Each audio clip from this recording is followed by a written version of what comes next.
have walked a little bit further on, not too far. You can see in the background there, that's where we came from, came about 100 yards or so. But now we are with some trees that should look very familiar to most people in the area, especially if you're a southerner. If you consider yourself a southerner, you are very familiar with this tree right here. You know what this is, especially if you've had to rake these leaves up or had to mow them before.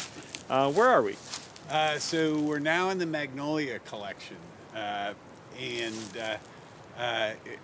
it's sort of an interesting story as far as how the Arboretum is laid out.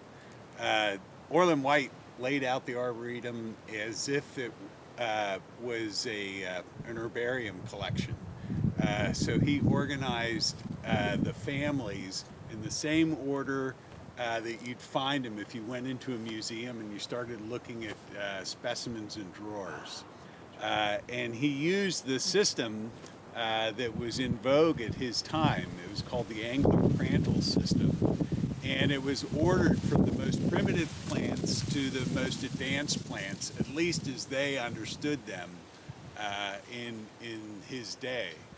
The magnolia collection is located sort of in the middle of the Arboretum, sort of in the middle, in between the most primitive and most advanced trees. But what we know now, based on DNA evidence, is that the magnolias are one of the oldest, most primitive members of all the flowering plants. Really? So we can't rearrange the plants here in the Arboretum, but we are still trying to build these collections. Now, we've got a very obvious difference between this magnolia and those magnolias right there. Right. In that we're in the first week of April and these have leaves and those ones don't. So these two magnolias right here, standing right next to each other, are both Virginia natives.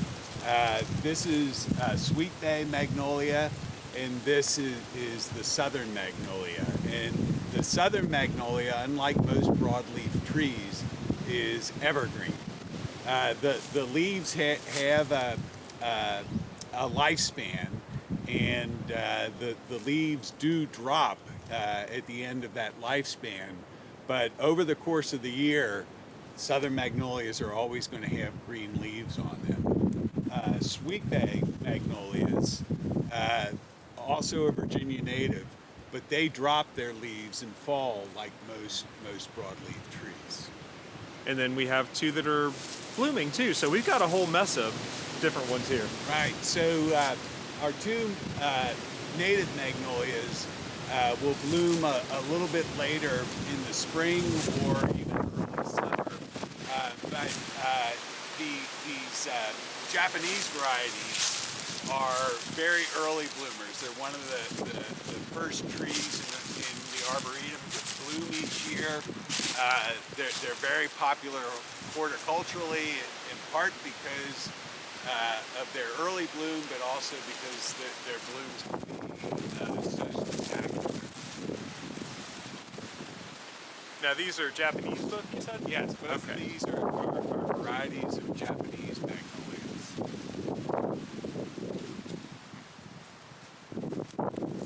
Very different. They're all very different trees. The blooms are very different, the sizes are different. This is a Cobus magnolia here, and the other is a hybrid cultivar. Beautiful. Is this all of your magnolias? Most of our magnolias. Like I said, most of the Arboretum is arranged by family, so all the members of the magnolia family will be, most of them will be planted together. But we do have scattered stray members of the magnolia family distributed here and there, especially the native magnolias. We now have special collections for Virginia native plants, and so those collections will have the native magnolias in them. Fantastic. All right, well, this is the Magnolia Grove. Yes. Do we call it a grove? Yeah. We'll call it a grove. I just called it a grove. All right, and we will continue, or is that a... Did we look at that one, or is that the same? I think it is another It is. one of the Okay. Japanese. Okay. I didn't want to miss one. Didn't want to make any of them feel bad here. And then you've got a new one planted. It looks like. All right. All right. So we'll check back in a little bit. We'll wander around a little bit more, and we'll be right back. Did you Fortunately, say all of these are mapped out on your website? So yes, you